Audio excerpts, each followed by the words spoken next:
Kalau syaitan yang masuk ke dalam tubuh manusia sering mengganggu pikiran atau was-was atau membuat takut dan seterusnya, ini harus diruqyah atau seperti apa? Jadi kita bahas dulu satu persatu ya.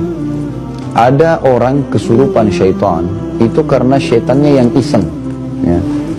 Dia syaitan iseng, dan ini biasanya dia bisa masuk kalau kita jauh dari ibadah ya, kita jauh dari ibadah. Misalnya memang kita nggak pernah zikir pagi sore, sholatnya bolong-bolong segala macam.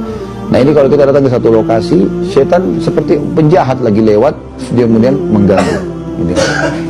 Nah ini biasanya lebih mudah untuk keluarkan, karena dengan dia ibadah, dia lari ke ibadah, maka syaitannya akan merasa kegerahan, kemudian dia akan keluar gitu kan. Yang kedua, syaitan juga bisa masuk kalau dia marah karena ada perbuatan kita yang membuat dia marah. Seperti misal kasus, kita kan dianjurkan untuk tidak menyiram air panas atau kencing sembarangan di tempat kosong, kecuali sudah baca Bismillah atau isti'adzah, a'udzubillahi minasyaitonirrajim, gitu kan? Karena biasanya kita kencing di situ atau buang sembarangan air, kemudian kena anaknya jinnya jadi marah masuk ke badan, gitu kan?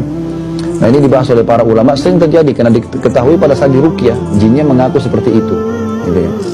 Kalau poin yang pertama tadi itu yang masalah orang lalai dari ibadah, pernah terjadi di Madinah, mahasiswa dari Rusia dia.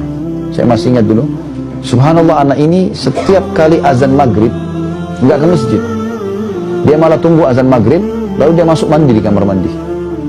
Berulang-ulang terjadi, akhirnya dia kesurupan, kemasukan jin. Lalu dibawa kepada seorang peruqyah di salah satu di sudut kota Madinah, ada di bawah gunung, namanya Syekh Abdullah. Beliau kadang-kadang kalau ruqyah sering direkam gitu kan. Maka dibawalah ke sana. Lalu waktu di ruqyah, jinnya mengaku kalau orang ini selalu lalai. Lagi azan dia pergi masuk kamar mandi tempat kami masuk menyelamatkan diri. Saya lihat orang ini buka diri, nggak bisa terbuka, maka saya masuk. Dan kalau ditanya lalu apa tujuannya syaitan masuk ke dalam badan? Banyak. Yang pertama, dia mudah menguasai, dia bisa menguasai kita sehingga dia sesat, dia menyesatkan kita.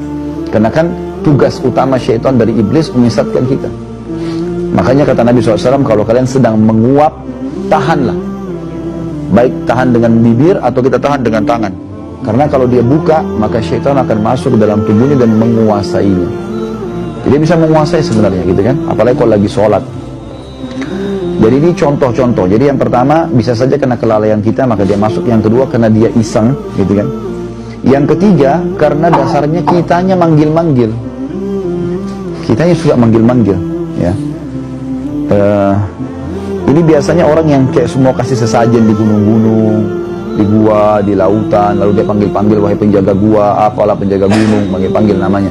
Nah ini biasa kena panggil-panggil, nanti dia bisa kesurupan.